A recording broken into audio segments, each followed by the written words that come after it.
আসসালামু আলাইকুম এভরিওয়ান, কেমন আছেন সবাই? আজকে আমি এই সুন্দর শাড়ির মতো একটা শাড়ি রেডি করে ফেলবো। এই ভাইরাল শাড়িটা কিন্তু সবাই কিন্তু কম বেশি সবাই চেনেন। তো এই শাড়িটার মতো আমি নিজেও একটা শাড়ি বানিয়ে ফেলবো। তাহলে চলুন দেখে আসা যাক। এখানে যে শাড়িটা দেখছেন এটা হচ্ছে একটা সেমি মসলিন শাড়ি। আর যে ভাইরাল আপুটা কাজ করেছেন শাড়িটা পরেছেন ওনার শাড়িটাও সেমি মসলিন বা হাফ সিল্কের মধ্যেই ছিল। তো আমার সেমি মসলিনের মধ্যে আমি কাজটা করব, যাতে করে একদম এই হালকা কালারটা কিন্তু হাফ সিল্কের মধ্যে পাচ্ছি না। তো আমি সেমি মসলিনের মধ্যে পেয়েছি, তাই আমি সেমি মসলিনের মধ্যেই নিয়ে আসলাম। এই কালারটা একদম সুইট পিঙ্ক ছিল, আর এটা একদম খুবই শাইনিং করে, আর কালারটাও আমার কাছে বেশ ভালোই লাগে। এরপর আমি এটা ফ্রেমের মধ্যে আটকে নিয়েছি, আর এখানে একদম ডার্ক এক পিঙ্ক কালার নিয়েছি। এই পিঙ্ক কালারটা কিন্তু আপনারা যে কোনোখানেই পেয়ে যাবেন, যে কোনো চুমকি পুঁতি দোকানে পাবেন। আমি যখন চট্টগ্রামে থাকি আমি চট্টগ্রাম থেকে অনেক সময় নিই, আর অনেক সময় আমার যদি ঢাকা থেকে যদি আনাতে পারি তখন আমি ঢাকা নিউ মার্কেট থেকেই নিয়ে আসি। এখানে আমি একদম সুন্দরভাবে ফার্স্ট টাইম ফুলগুলো হালকা করে একটা তুলি দিয়ে শেপ দিয়ে দিচ্ছি। আর আপনারা এটা চাইলে একদম পেন্সিল দিয়ে সুন্দর করে ফার্স্ট টাইম একটা এঁকে নিতে পারেন।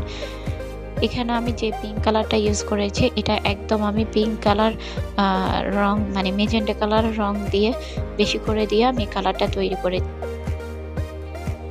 এভাবে করে আমি সবগুলো ফুল সুন্দরভাবে এঁকে নিচ্ছি।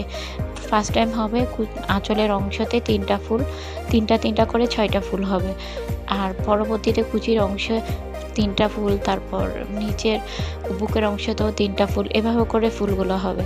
আর এই কালারগুলো অনেকজনের প্রশ্ন থাকে যে এই কালারগুলো অনেক সময় ফাঁকা ফাঁকা থাকে কেন? তো আসলে আপনারা যখন রঙের কাজ করবেন অবশ্যই রঙের থিকনেসটা একটু ঘনত্ব করার চেষ্টা করবেন, বেশি পাতলাও না আবার বেশি ঘনও না। সেমি মসলিন শাড়িগুলো একটু পাতলা হয়, তো সেজন্য রঙের থিকনেসটা আমি একটু ঘন করে করি।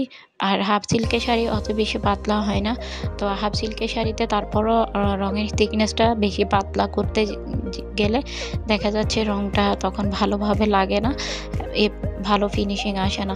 সেজন্য আমি এখানে রঙটাকে একদম সুন্দর করে একটু ঘন করে নিয়েছি। এরপর আমি কাজটা করেছি। আর এই রঙটা অনেকজনে বলে এটা উঠে যাবে, আসলে এই রঙটা কোনোভাবে কিছুই হবে না, যেভাবে কালারটা দেখছেন সেমভাবে আছে। আর এই আপুটা কিন্তু নিজেই মানে এই যে অর্ডারটা আমার ছিল এটা কিন্তু আপু নিজে পছন্দ করে আমাকে অর্ডারটা দিয়েছিল। আর এইখানে এই ফুলের কাজ করতে আমার টোটাল 150 ml এর রং লেগেছে, মানে 100 ml এর 1 কোটা আর হচ্ছে 50 ml এর 1 কোটা, টোটাল 150 ml এর রং আমি লেগেছে পিঙ্ক কালারে, আর সবুজ কালারে লেগেছে একটা। এরপর আমি এখানে একদম পিঙ্ক কালারের সাথে একটু পরিমাণ কালো দিয়ে আমি একদম জাম কালারের একটা কালার তৈরি করে নিচ্ছি। এটা যাতে ভিতরের দিকে মানে বাহিরের দিকে এভাবে করে একটা চিকন আবরণ ছিল যে শাড়িটা আমাকে দিয়েছে ওই শাড়ির মধ্যে, সেজন্য আমি এখানে দিয়ে দিচ্ছি। এভাবে করে আমি সবগুলো ফুলে আমি এভাবে কাজটা করে নিব। আর এটা যত চিকন ব্রাশ দিয়ে করবেন তত বেশি সুন্দর আসবে। আপনাদের কাছে যদি আমার ভিডিওটা ভালো লেগে থাকে প্লিজ আমার চ্যানেলটি সাবস্ক্রাইব করবেন এবং পাশে থাকা বেল বাটনটি অন করে দিবেন, তাহলে ভিডিও ছাড়ার সাথে সাথে নোটিফিকেশনটা আপনার কাছে পৌঁছে যাবে।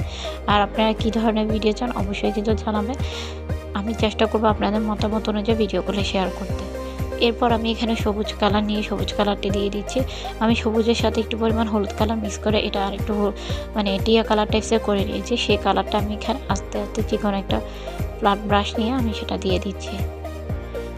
প্রতিটা কাজ কিন্তু খুবই ধীরে আস্তে কাজ করতে হবে, কারণ হচ্ছে এই কাজগুলো যতটা সুন্দর ততটাই কিন্তু নিখুঁত। এগুলো দেখা যাচ্ছে কি সুন্দর করার যতই সুন্দর ধৈর্য ধরবেন ততই সুন্দর হবে।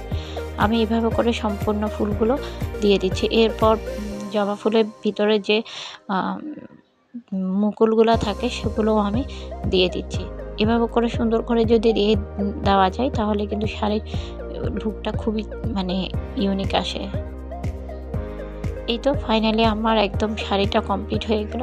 আপনাদের কাছে যদি আমাদের কালেকশন ভালো লেগে থাকে, আপনারা যদি নিতে চান তারা আমাদের ফেসবুক পেজে যোগাযোগ করবেন, আর যাদের ফেসবুক পেজ নেই তারা স্ক্রিনে থাকা নাম্বারে ইমো আছে, হোয়াটসঅ্যাপ আছে, ওখানে যোগাযোগ করতে পারেন। আজকের জন্য এখানে বিদায় নিচ্ছি। সবাই ভালো থাকবেন, সুস্থ থাকবেন। আল্লাহ হাফিজ। আসসালামু আলাইকুম।